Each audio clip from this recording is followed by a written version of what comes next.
On. I guess Yep. the broadcast is live. Whew, I'm glad I got my stretches in before we got started. Um, and the crazy thing, Rod, I can't see anybody else, so I don't know who's Right. out there.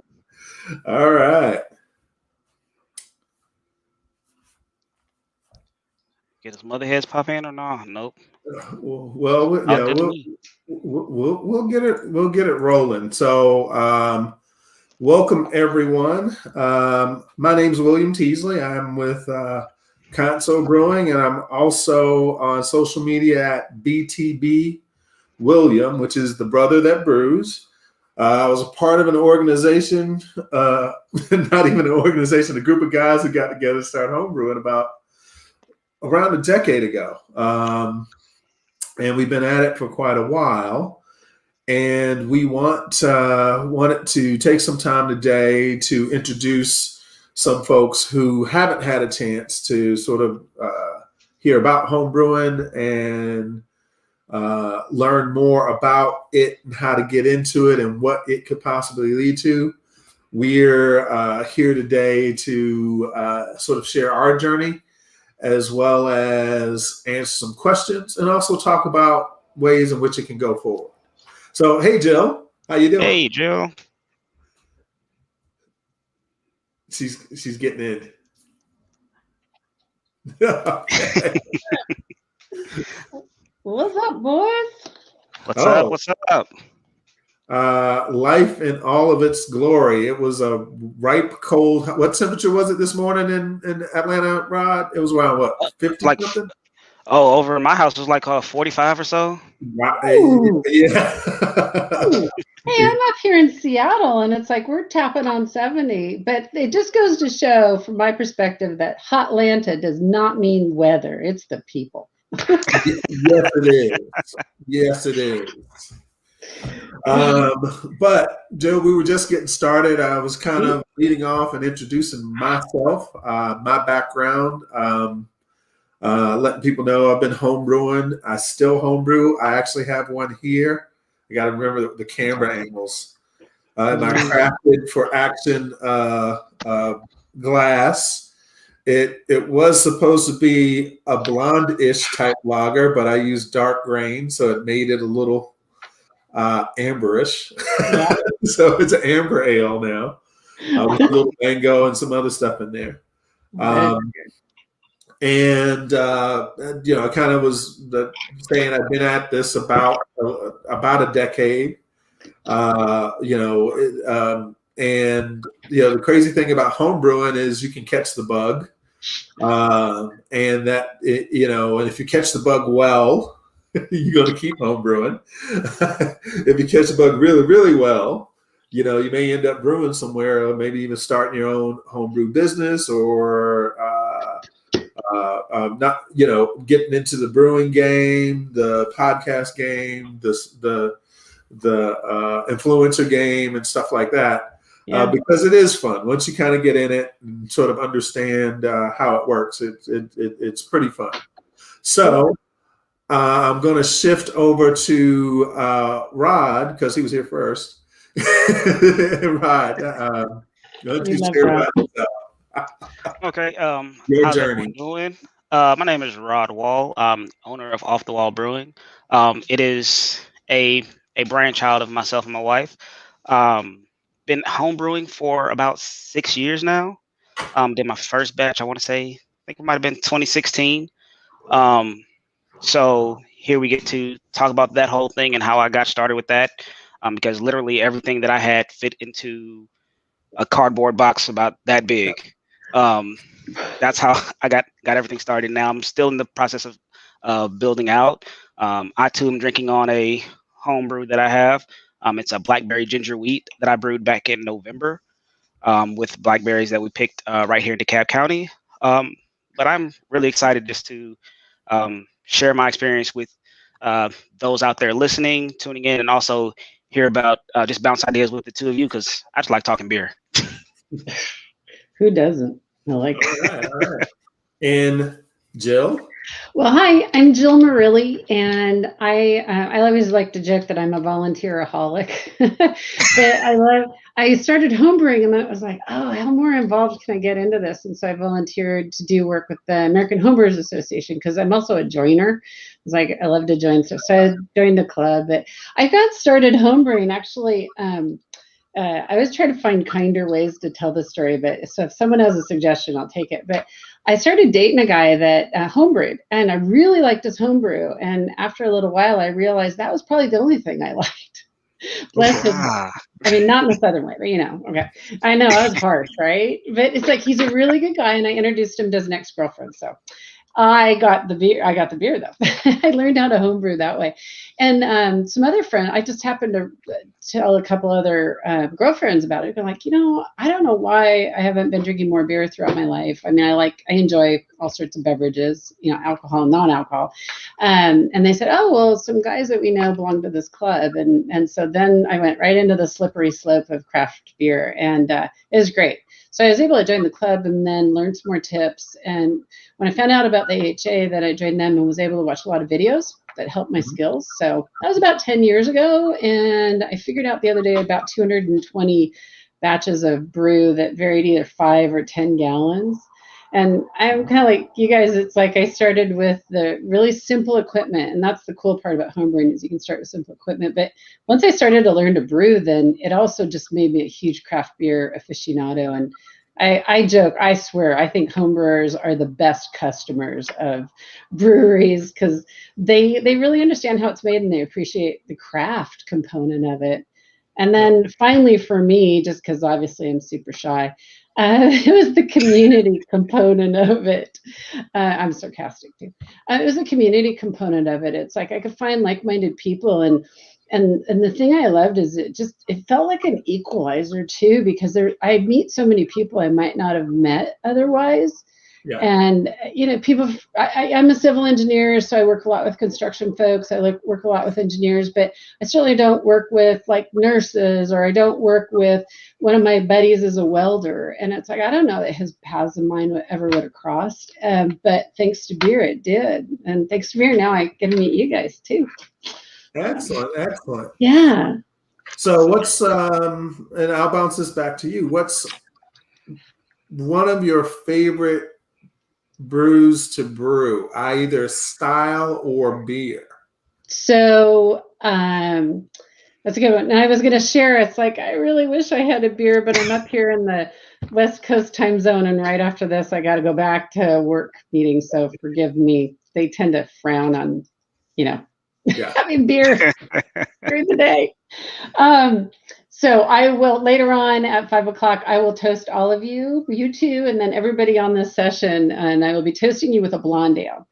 Okay. And so what I like to brew usually leans towards simplicity, especially in the beginning. In the early days of brewing, I like to brew stuff that kind of was robust. Like first thing I ever brewed was a brown ale. And part of it was I really felt like you couldn't screw it up. Because you don't have temperature control. I mean, sanitation's everything. It's like, it doesn't matter what you brew. Sanitation will screw up everything. But sometimes the temperature control can really throw some flavors into some unique situations.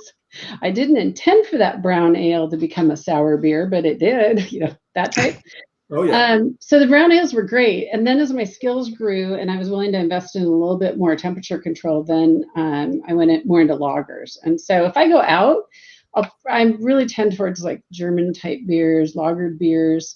But when I brew, I like to keep it simple. And so anything in the kind of blonde ale or the browns, different ends of the color spectrum, but ease of brewing is definitely there. And then, I'm up in the Pacific Northwest. So if I don't have an IPA on tap at home, I don't get many friends. Got it. Excellent. Cool. Rod, how about you?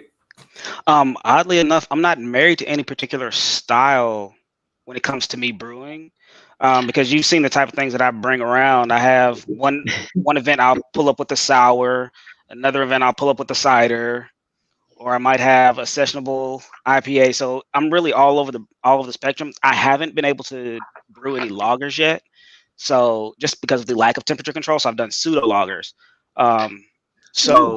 Just the thought of jumping into lagers excites me just to see what I can play with. But I think just as far as what I've done so far, the seasonal amber ales, just because you get to throw spices and different kind of really seasonal fruits into those and really bring out some good aroma characters in those beers. Awesome. And Jill, by the way, Rod and I know each other, and we don't live too far apart. Well, hopefully you're generous with your beers and kind with your words when you're judging each other's beers. We are. Always. And for me, when I first got into the game, and I'm going to share a picture here a little bit later, I did one of my first was a red ale with jalapeno peppers. Oh, dude. And you know, a lot of people who are listening to this who may be new getting into it don't, you know, part of, you know, we talked about temperature control on the fermentation side. We talked about, you know, sort of the temp of the beer as you're mashing in, or even as you boil. We also know when to place things into the beer in order to bring out a better essence of it. I didn't know that then, so we just dumped a whole bunch of jalapeno peppers in it.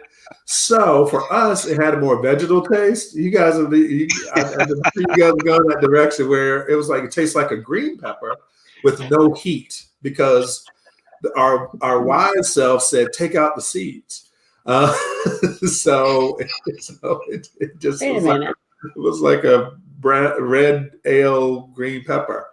However, with everyone's palates being diverse, there were some people who really liked it. And so another great thing about this is you get to see how beer bounces off of different people, and our palates are like us. They're all different. And you know, for one group, something's not as positive. That's kind of like, you know, the sour game for their palate. Others are like, I can't believe beer tastes like this.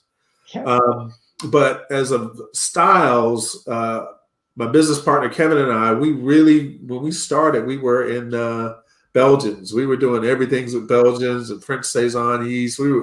We went all in. And we kind of got away from that for a little bit. And I recently did a triple. Kevin did a Belgian Golden Strong that we didn't call that when we made it. It was supposed to be something else. But Jill, you understand. We kind of go, someone else tasted it and said, you know, that's a Belgian Golden Strong. And we go, well, that's what it is. Perfect. You know, and with this being a homebrewing for beginners too, it's like, you know, I know that when we go to breweries, it's like we taste all these exotic things, and then you go and you read the recipe. It's like, I'm going to make that at home, and it's like, you know what? Jump in the deep end. I like that you guys started with some of those. Those might have scared me off. I don't know, but yeah, I always encourage folks, if you want to test the waters, it's like, just keep it simple. You don't need a lot of equipment. It's not trivial amount, but it's also, there's a lot of ways of doing it on the inexpensive, and you can make a lot of great beer that way. And you know, then they'll leave the fancy ones for when you're exhausted from your brew day and you go down to one of y'all's breweries and have a beverage. It's just like, keep it simple but make it fun. So if all you ever love to drink is saisons, then let's get you connected with some folks that can give you good advice. So I just love that. I just want people to, if they want to get into it, they can enjoy it. I mean, where else, like you said at the beginning, it's like, you know, try the beer and you could take it in 50 directions. It's like, what other career or path can you go on where it starts out with something that isn't a whole lot of risk? It's a hobby, and then you can test it out. So, cool. Well, the great thing about that leads us into part of the discussion with some of the areas we wanted to cover in our talk, and I've basically set it up to where people can ask questions as we go through. I haven't seen anyone hit us with anything just yet. Come on, ask us a question. Those two are going to get drunk. Sorry, nobody gave me any constraints on what I could or couldn't say. Well, but I'm sure we're going to get some coming through eventually. So one of the things, I think we're going to start off with sort of the basics, which Jill, you kind of touched on a little bit, but one of those basic things is equipment.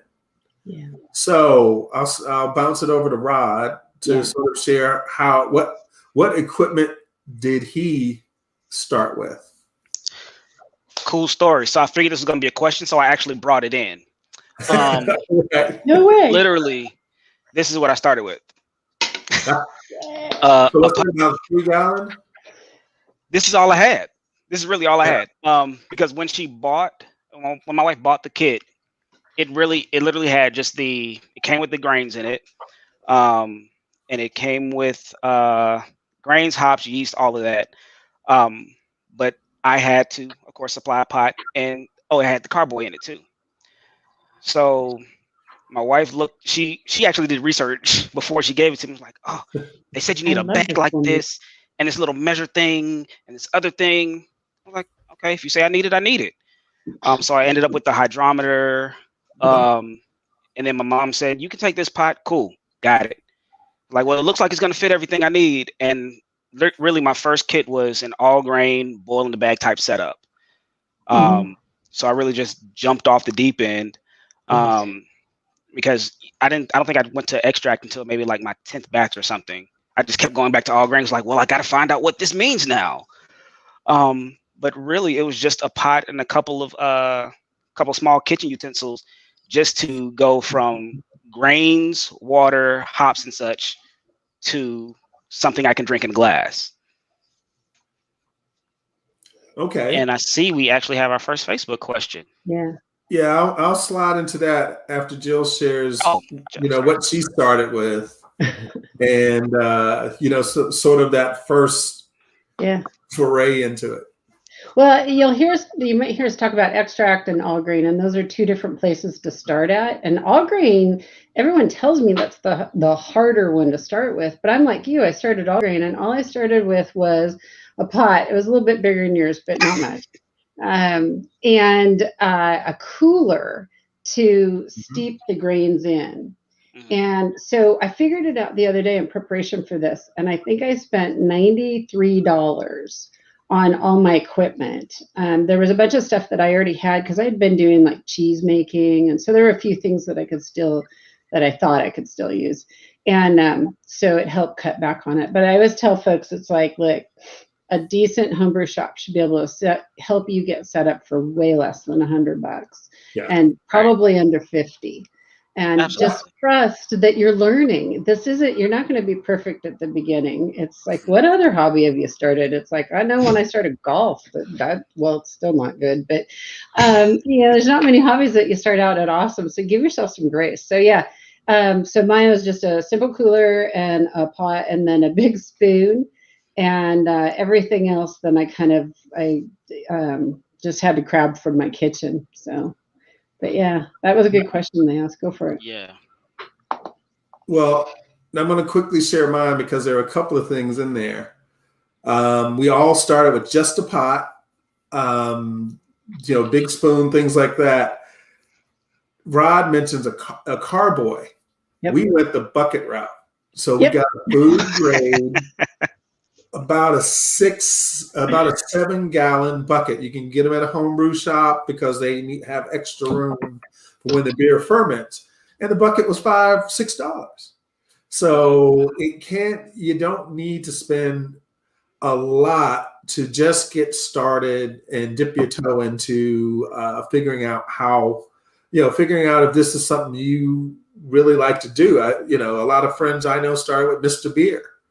Yeah. And it was quick, simple, easy to knock out. But this kind of leads into the question, which was, how much space do I need to dedicate to home brewing? You can dedicate as much as you want. But if you're starting out, I think we said start small and have fun with it. So it can be a pot that can fit under your in your cabinets. It's great to have a cooler. We typically, there are multiple brands of coolers, but the brand escapes me right now that most of us use to steep our grains in, and a bucket.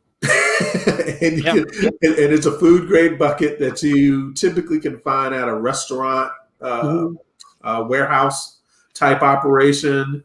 I've seen people use, and maybe they shouldn't, but Home Depot or Lowe's or something like that. You know, a great place is to go to the grocery stores in their bakeries. Yep. They receive everything in food grade buckets, and they always end up with tons of extras. And so one of my friends started their brewing adventure with one of those big buckets. So it used to have icing in it. So. Yep. That's actually what I did too. Through my job, I went to the cafeteria and I was like, y'all have any buckets? He's like, yeah, we got them. And he gave me like 4 or 5 buckets. The only thing was, though, is that the buckles were used for pickles. So it smelled like pickles for like the first 2 weeks, cleaned them really good, let them sit and do some sun bleaching. I finally got the pickle smell out and started using it for beer. That's brilliant. That's just freaking brilliant. But sort of to also jump into the question is that as you continue to homebrew, there's sort of this desire to raise your game. Yeah. So we then, if you start off with sort of doing a 3-gallon batch brew, you graduate to 5-gallon batches. And then you may decide that you want to build a brew station. A lot of people do that on their own, typically in the garage or a basement. So they have dedicated space to work when your equipment gets that big. So if you start small, it should be able to fit in how you sort of function in your daily life. It should interrupt anything. Outside of if you're fermenting your beer, it needs to be in a cool space. So that could be a closet. it could be, basement. As you get more advanced, you can do some, there's other things you can do, but just getting started, maybe, having a cool space where you can store it.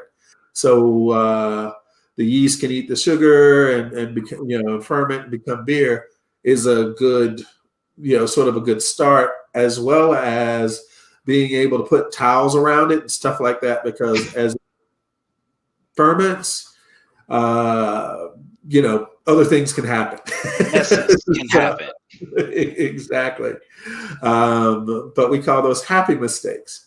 When my business partner, Kev, his wife moved him out of the house after a couple of mistakes. So he has his own space in his backyard. So if you're starting small, you can keep it with it. It still works within the space you have. But I think outside of the putting it in a closet where it has good air flow and it can stay cool is probably about the biggest demand you have, because you're going to clean everything after you're done and put it away. So. Yeah, and for me, the biggest footprint, I'll just jump in because I'm always thinking about it from from my sisters of the hops and barley. Little hands can, if you're doing this and you're trying to do it around little people too, it's like trying to keep that out there, because the first thing they like to do is take the top off. You're protecting your fermentation and pull it off, and it's just like, okay, is this contaminated or not? And when they drop the Lego inside, you're just like,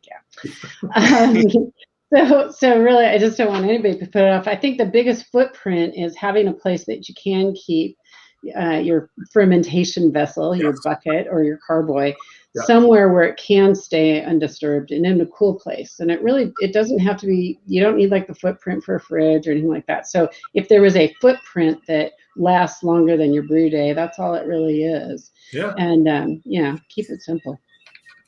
Got it. Yes. Jill, you sort of touched on it a little bit about the budget. So, as you said, when you started, it was less than $100. Mm-hmm. Yeah, 10 years ago. So it might be 115 now. Or after COVID, we don't know. We might be out of stuff. But Rod, what did your wife share with you her first budget for your kit? Just getting started. I did some researching after the fact, and I think the kit maybe been like $35, $40, maybe. for a 1-gallon batch. Yeah. And then I want to say maybe like 2 years later, when I fully understood I had the full bug, because I had done a couple more batches. I was like, well, I need another fermenter. And at the time, still speaking about footprints in space, I was like, well, I need something else. So I bought 2 more 1-gallon carboys. And then I was in Target one day and they had the Mr. Beer set up for, I think it was, the Target was like closing. I was like, oh, this thing is $10. I'll buy it too. It's a 2.5-gallon fermenter. That's all I was thinking was fermenter. And I was like, I'll make the beer too, just in case. Yeah. And so it's just things that I could stack up. But like I said, that was only $10. So I came upon another fermenter. So at that point, I could have collectively maybe like 6 gallons of beer going at once through various vessels, but all small experimental batches. Got it. So yeah, wasn't anything too astronomical. Got it. A thing I'd like to share is, the first introduction. I don't know how many people fry turkeys or boil crawfish. It's the same freaking pot. Yeah, the exact same thing. And if you buy a kit with the burner, that might be pushing $90. Because you'll need a burner as well. Now that we talk about it, as I think about the other things that kind of go with it. So most homebrewers do use propane primarily as the heat source for heating the water for the mash, as well as heating the water during the boil and stuff like that. And we also use propane. So I had to go and get one a couple of weeks ago. So, and you can get the propane, whether it's a Home Depot, a Kroger. I mean, it's one of those places when it's one of those things that's accessible during normal times. Abnormal times, people may run out of it, like, July 4th weekend. Don't try to go get your tanks there. But that's around $20 each go around, but you can probably get like 5 or 6 brews out of it because of how long you got to run it out of a propane tank. And the burner lasts forever. And typically, and Rod kind of highlighted, you can use those pots for other things. Amen. So my son wanted to do a crawfish boil for something, and we use the brew pot. So they have, there's a lot of cross functionality there, but it doesn't break the bank. Another thing is, sort of getting your raw materials for your brew. Yeah. And there's typically making, there's the grain, which is one part of it. Most of us have access to water, so that work. We already got access to that. And then another thing you typically purchase, is your yeast. So for me, I do 5-gallon batches. My cost is anywhere from $35 to $45, depending upon what I'm brewing. And the grain has different costs to it. The yeast does as well, but it's fairly consistent. The yeast is typically $6.95 to $8.95. So if you're doing an all grain brew, like I think most of us do, each brew is going to be between $35 to $40, to $45, $49. And that just depends on how far you want to go. Jill, Rod, you guys want to add anything to that? Jill, you can take that. Yeah, you're so sweet.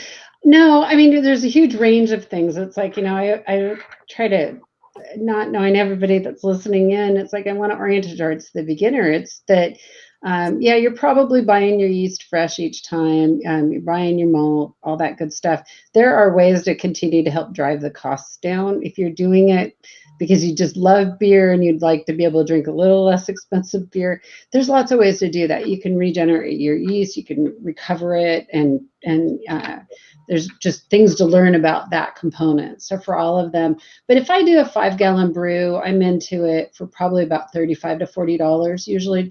And a lot of this depends on the style too, because different malts are going to be more expensive and all that good stuff. So I think if you just know that if you do a 5-gallon brew, and it's somewhat proportional, you're about, say, $50. So, $10 a gallon, that's pretty good, right?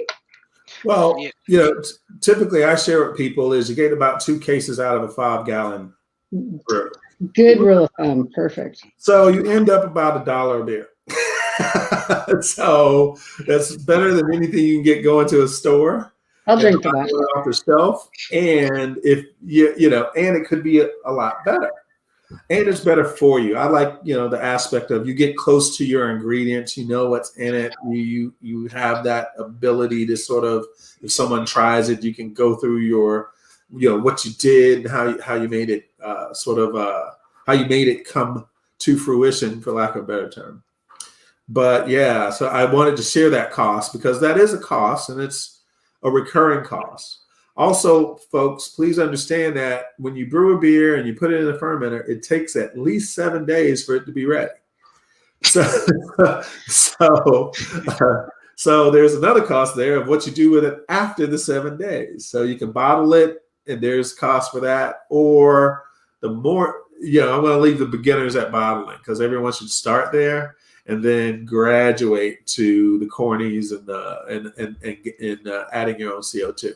There was a question out there when you get into making your own recipes, what's the shelf life for the ingredients once they're opened? Jill, you want to take that one? I was going to say, let Rod answer that one. Okay. So just starting out. So I'm still at the point in my journey where I'm still ramping up my system. So I still do very small experimental batches. So like right now I have a 3.5-gallon cider going. But I can do anywhere up to 5 gallons. But once I get my three burner system set up, we're talking about 15. But for the small batches, when I was starting out, I was only buying those ingredients as I needed them. It wasn't to stockpile or anything like that. So I'm buying them fresh. I know when I go to the homebrew store, depending on which ones I go to, some of them let you crush your own grains. Some of them they'll crush them for you. You just give them the recipe. But your grains are getting crushed fresh there, and then you go home. I think the longest I took to brew after getting them crushed may have been like 3 weeks, but he even said month and a half would have been fine. I'm at the point now where I have grain storage at my house because I have my own grain mill now. So those, and I have those in airtight buckets, and I think the shelf life on those may be upwards to 6 months to a year.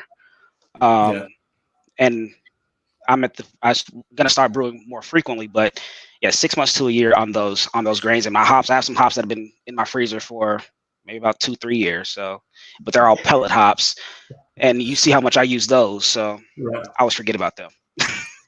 I think you're proving that it's kind of like how you treat your product too. It's like when you get it home, milled grain versus unmilled. If you're doing all grain, you want to use them a little bit closer to fresh. It's just like cooking, don't you think? It's like the longer the mayonnaise has been in the fridge, we'll see, right? But it's still good.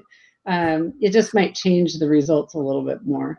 But I was laughing because your hops in the freezer. It's like, yeah, I got you on that one. They're there. And they're still fine. So, just don't. You're home brewing. Yeah. So it's like anything. Heat and light will degrade things faster, including us. I have a dedicated homebrew freezer. So it has, when I buy grain, because sometimes I'll grab it during the week and won't brew until the weekend. Yeah. So I drop, the grain is there. Also, hops, other adjuncts and stuff I also use as a part of the process because I buy another thing, when you're talking about sort of the price of the raw materials is hops. So, as you get into home brewing, you'll be at the homebrew shop or you'll be online, and they typically do 1 ounce bags at around $2-3 if I remember correctly. And so you buy as many as you need for whatever beer you're trying to make. Yeah. And the homebrew places will have recipes. You can find recipes online at Brewer's Friend, Beersmith. A couple of those guys will always have recipes. Zimmergy, Brewer Association website. And There's plenty of homebrew recipes out there, and and when you start, it's good to kind of follow those. Trust me, I'm one of those who throws jalapeno peppers in there when I probably should have it. Without the seeds. Yeah, without the seeds, but wanted the heat. But hops do degrade over time, so it's one of those things of if you have a great climate, where no air can get to it, no sun, pellet hops last a long time. You can also go online and buy bulk. I buy by the pound, so I can do like Hops Direct, and they get discounted hops. And because I like to use pellet and the boil whole leaf at the end and in secondary. That's just my thing. But there's always ways to drive down the cost. And if you get the pound's, less than $1 an ounce if you do it that way as you get in. But also, if you decide to sort of work with some other people, you can share. And that kind of leads to the question about homebrew clubs. And I think Joe can start, and then Rod can talk about our kind of experiences with the ones we have here in Atlanta. Well, I'm going to speak more to the personal side, just because, there's this idea that it's all a bunch of bearded guys that are the ones that are brewing. So we got one out of two here.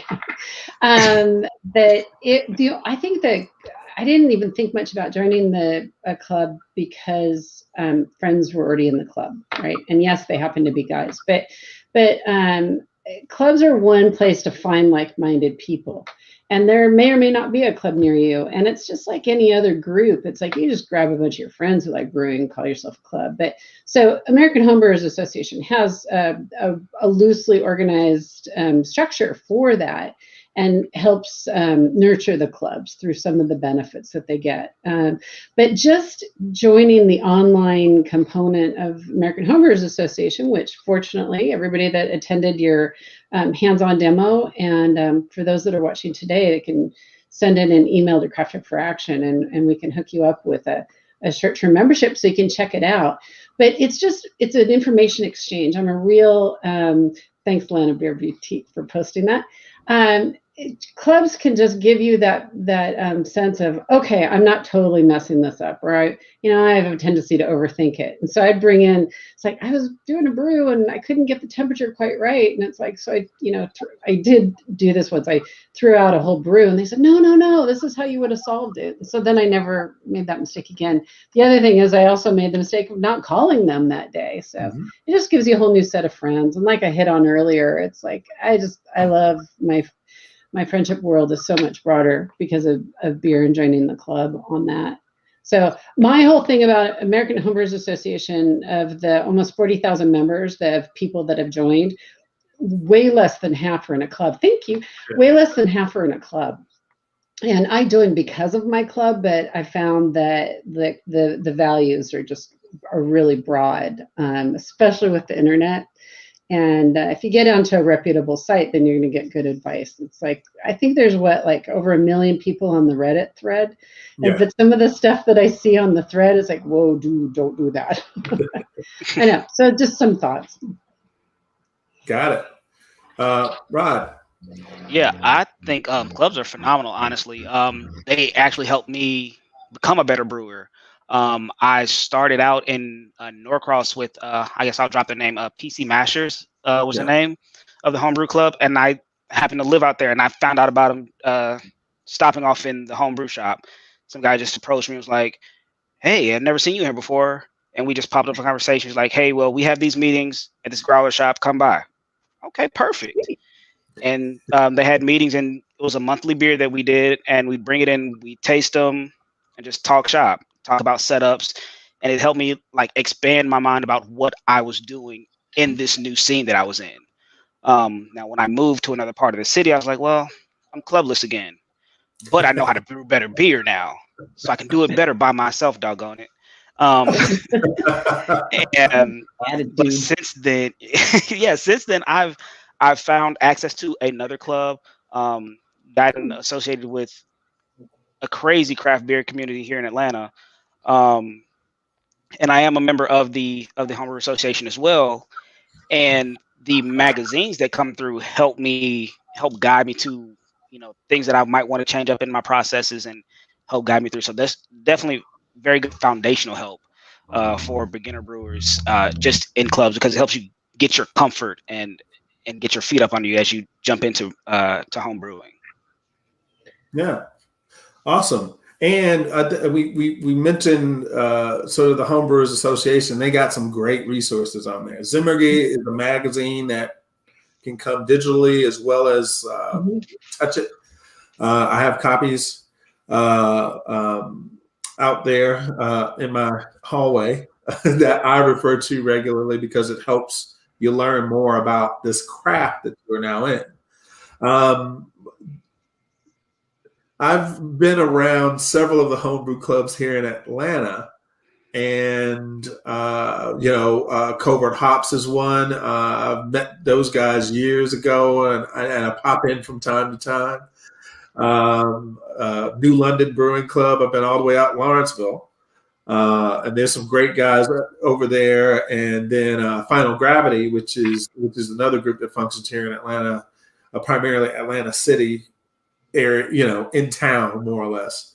Have been ones that I've met some really good people. I go and I learn a ton. I do what Rob does, and then I go home and then I do it on my own, just to sort of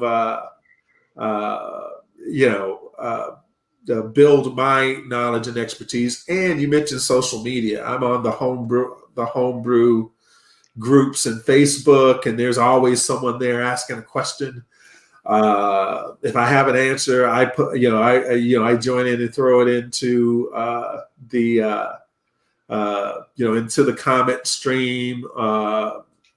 And so they're a great resource, a knowledge resource, as well as a good way to meet people. And beer is one of those mediums that all people from kind of all walks of life can really, when you meet a beer guy in a homebrew shop or a beer lady, we talk beer. Whatever's happening in the world over there is happening in the world over there. We might leave there and go back into those spaces. Yep. But it isn't, beer's the common sort of denominator there. I think there was a question about, have there been clubs, one is like a ladies only club that you are familiar with, Jill. I know there's a couple of clubs that have been started by groups who you don't traditionally see in a lot of clubs. SoCal Cerveceros is one, which is a large Latino homebrew club. Yeah. And things like that. So, Jill, I'd like your thoughts around those types of things happening and forming, and how AHA kind of looks at them and supporting them. Yeah, it's part of why I just was so excited to meet Jen Price and what she's created with Crafted for Action, because it just there's just so much depth to all of this. Just a point though on beer and talking about beer, I jokingly called it's the best social lubricant out there. So. I told you I want a T-shirt that says that. Yeah, there are. Good. I'm still coming down drinking beer with you guys. So yeah, there are a few out there that are really organized around that. I think that what you find a lot when women organize a women only, it's like they're open to whoever wants to come in. And so I know one in our area that started out as a smaller group, just to really encourage folks to do hands-on brewing, and then it grew into a well-mixed club.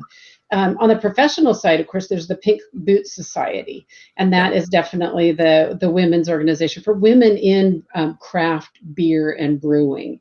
It's not as oriented towards the home brewer, but they're definitely always happy to tuck you under their arm and bring you along, because so many women do get into in professional brewing, and they go through it through the same way that any man or any other person would get into brewing, and that's through the home brewing.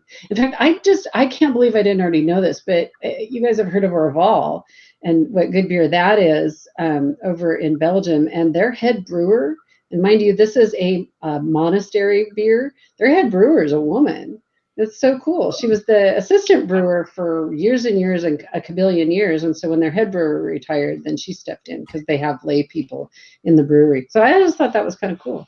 And Wow. she's been doing this for 30 years. So to the question, there are women only groups. What I found is more probable is that you find a club. I'd be shocked if there was a club out there that wasn't, well, I shouldn't say I'd be shocked, but so many clubs really want that diversity of men and women. And you might find maybe you're the first one there, but once there's a couple in there, they tend to break off. So in my club, we do have, we'll have a couple of, we call it Chicks Brew Day, and get folks together at someone's house. And either we're just brewing one brew, or you can bring your system over. It's similar to AHA's Big Brew Day. We'll just do a quick brew day. It's kind of fun, usually in the winter. So I saw the question. It's like, do homebrew clubs need to register with the AHA, and what are the benefits of being part of AHA? That's really sweet of you to ask. They don't have to, right? But if you register with the AHA, there's a lot of benefits. When you gather as a group, there's a whole bunch of liability in our society that comes with it. And so by registering as a club, you can get access to insurance that you otherwise as a group couldn't afford. And we always really recommend that. And then there's also specific information that does come the club's way. We try to get it out onto the broader website, but that we really do target homebrew clubs. And the governing committee of the American Society, I'm sorry, the American Homebrew Association, brain hiccup, has an entire subcommittee that orients towards how can we help clubs. And during COVID, just as an example, when everybody got sent home by themselves, we provided club speakers to help them along to keep the life of their club going. And so we were all on a lot of Zoom chats and different platforms, sharing expertise, and we were pulling in professional brewers to help the clubs. So I think that as we start to emerge from this, it's like everybody's coming out stronger because of that. Got it. One thing I wanted to sort of jump back out there with, though, was also around, as you know, one of the challenges in craft beer we've seen, especially in brewers, has been a lack of diversity as it relates to brewery owners, brewers, and things like that. How's the AHA kind of approached those types of subjects? Because Rod and I have known each other for years, as I mentioned way early when we started this. But you know, we have been typically the African American in the room, or there might be another one that we brought. And so, you know, it's kind of like that default that things sort of end up, you know, well, this is just kind of how it formed. How's the AHA kind of approached, you know, sort of that, you know, bringing more diverse people to the table? Yeah. So the American Homebrewers Association is its own association, but financially it's housed with the Brewers Association, which is the professional side of things. And long before this became a much more mainstream conversation, that the Brewers Association and AHA were pulling in those that had been able to, if you will, break through, and so that we could keep building on that. And so through their renamed DEI efforts, of course, we had been putting a lot more focus on what could be done to assist more diverse breweries opening from the professional side. And then on the club side, then finding ways where, you know, like people find like people, there's a lot of synergy with that. And then help bring that up into the more regular conversation. But most importantly, I think the most recent thing is that we hired Dr. J, and she is on the staff now she can help guide the professional staff of the BA and the AHA to keep digging deeper so that we can find the simplest of tools to help bring everybody along at the same pace. I think, it's something so simple as about 3 years ago, the AHA really started paying attention to the pictures that they were using, the pictures that they were taking at the National Homebrew Conference. And then what they were using in their media approach. Because if I had judged HA on that, it's like, I never saw any women in those pictures, right? And much less anybody of color. And so they've been a lot more sensitive. What is it that they're doing so incorrectly on that one? And the reality is that there's so many clubs out there of color. And you one of my points I'd written down to make sure to talk about is SoCal Cerveceros, and I never say that right. But they are so cool, and they really are such a dynamic opportunity to share with the Latino community. That beer comes in all shades, right? Yep. And so do we. And so it's just letting folks know that making beer is a really simple thing, and anybody can do it, and it doesn't have any, we get it down into economic levels, we can get it down. It's just it's a simple brewing process, and it has such high level connection. So what they're doing, I think that they continue to develop a lot of different programs. What I think is going to be most helpful in the future is there's a financial impact for getting breweries started up. So connecting people with money is going to help a lot, because there's just so many creative brewers out there, and getting started is probably the toughest part. Got it. Rod, anything you want to add? No, I can't follow it up. That's actually great. You summed it all up. I'm not stepping on that one. Well, and Rod and I, we were talking because Big American Brew Day was a week ago, if I remember it correctly. Yeah, first Saturday in May. Yeah, first day of voting, first day of drinking. And there's having been a part and very familiar with what's going on with like Coburn Hops, New London, Final Gravity, they meet at someone's house. Sometimes they do a big, it's a big brew day. So they'll make a barrel and split the wort. Oh, yeah. It's things like that. And Rod and I were just talking about, I know at least 24 brewers of color sort of in my sphere. And we've talked about it. We've just never done it. And so I will commit to the next, with Rod's assistance, doing something for May 2022. Hold my feet to the fire. Let's do it. And we're going to do a big brew day. I'm going to rope in some folks we know, but I'm going to talk to them first. Hey, I'll throw down with you though, because there's another one. We have Big Brew Day, and it's the idea is get tons of people brewing at the same time, right? Yeah. And then the next one in November, I got to get my dates right. November, there's Learn to Homebrew Day. And the idea is to grab somebody who's always said, dude, I love your beer.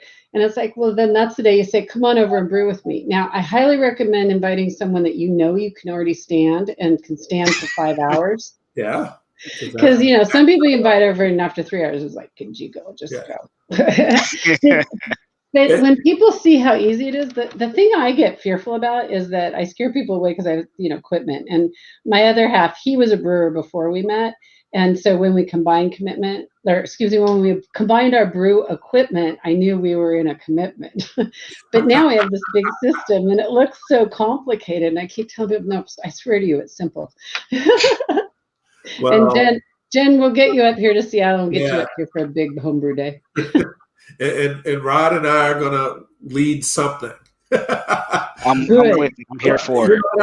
I think we really should do a Learn to Homebrew Day. Well, we're also part of a group here called Leaders of the Brew School. And these are primarily breweries and planning. So we have been home brewing. So now we're looking at what's next for us. So, we're kind of looking at a co-op model. So we can, that's potentially a space we may get into. I don't want to speak too far ahead of some of the folks that are a part of it. We're working that out. But I also know that we just need to advertise and say we're going to have a day where people can come out and learn how to make beer. And with your co-op model, it's a really fun way too, because a lot of people realize after brewing once that they just like sitting at a bar and ordering a beer, but they'll be happy to contribute. But and just in the world of connection, it's like I know of at least one good co-op brewery up here. So if you ever want to talk to anybody about it, let me know and we'll connect you. So got it. And I think Thomas had a question. Which Atlanta clubs would you all say are more heavily involved? And I'm a designer with roots in marketing that's looking to get connected. One of the easiest groups that I've walked into has been Covert Hops that primarily operate in the city of Atlanta. There are other groups that also operate in the cities outside of Atlanta, like Marietta, Kennesaw. I mentioned New London. There's the one near Ross. Yeah. So there's several. If you go to the American Homebrewers Association page, you'll get to see if there's one close to you or near you. Also, for me, Covert Hops meets at a brewery once a month. Typically, one of the brewers there has been a member. And by default, technically, we're all kind of members. So it's you don't really pay dues or anything like that. Or maybe I should. I don't know. But they have monthly meetings. Go to you can search them on Facebook, and that's where you'll find Covert Hops. You'll also and Final Gravity, which typically meets over at the Wrecking Bar over here in Little Five Points, and that would be a great way to sort of just go and experience it, which is how most people do that first time, because you don't know these people, number one, and you're just trying to figure out this homebrew thing, and you heard about it and it sounds interesting, then maybe go to another one and then just try it. You can buy a Mr. Beer kit online. You can go to a homebrew spot. If you do this, you need to find a local homebrew supply shop. Because without it, it's a lot more difficult. Or without one, it's a lot more difficult. And so that's something that's helpful as well. I know there are, 5, as I think about them, that I go to in Metro Atlanta. Schoolhouse Brewing, which is a brewery that also has homebrew supplies, and they're all about teaching, is a great space. And there are a couple of others, Wine Workshop and Brew. Rod, you go to? I go to Gravity Craft out in Conyers, and then Brew Depot in Alpharetta. Yeah. When I'm up on that end of the world. Yeah. So those are the main two. So another thing, just for everybody, sometimes you got to plan your brews around where your brew shop may be located. And the great thing about COVID is now you can do your recipes. You can call them in by phone. You can call them, or you can email them, or even some will do online ordering.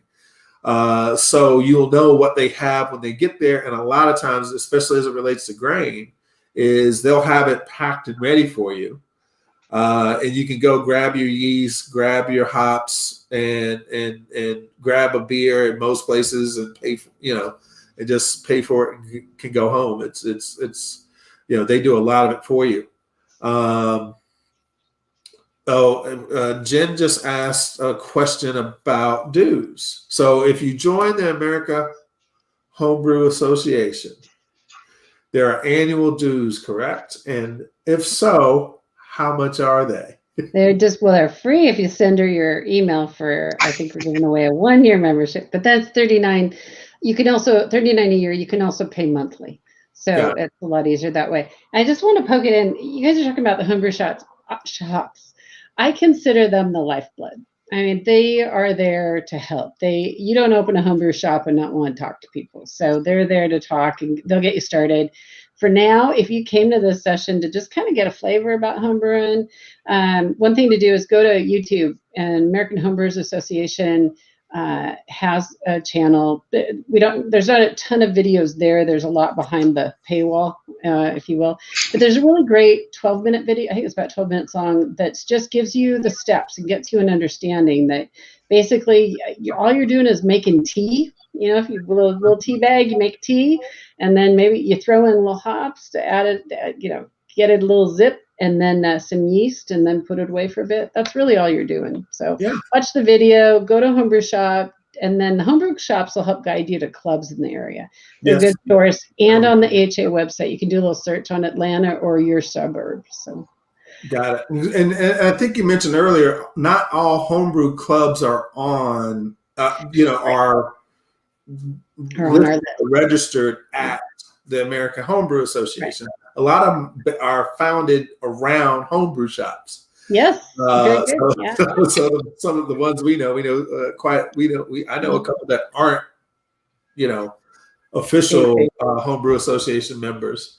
But doesn't matter. That homebrew advice is it's just really good. They love talking grains, hops, yeast. Hey, our motto. Don't forget the motto, guys. Come on, it's relax. Don't worry. Have a homebrew. Have a homebrew. Exactly. So I think we're at the time now, and oddly enough, Jennifer hadn't said anything to me about wrapping it up, but I think we should. Yeah. Jill, thank you very much for jumping on all the way from the great state of Washington. That's where most of your hops come from, so come on down. Yeah. Definitely. That's where I've been ordering South African hops lately. So, and hops can come from a lot of places. So, as you get into this, you kind of see us all smiling here because we have this weird geek thing as it relates to when you make beer. You start talking with other people who make beer. You just get a rabbit hole. You start we have a life. But we want to thank everyone for those who joined us. This will also be available later on the Atlanta Beer Boutique YouTube channel. Thanks everyone. Thanks Rod. Thanks, Jill, for joining us today. I finally finished the beer I started with Crafted for Action. Thank you for keeping us organized. Hey, thank you for hosting this and keeping us organized. And I look forward to sharing a beer with all you guys. Hey, can't wait. We can fly again, so that's gonna happen sooner than later. All right, y'all. Take care and have a great evening. And thank you for joining, and everybody out there who spent some time with us today.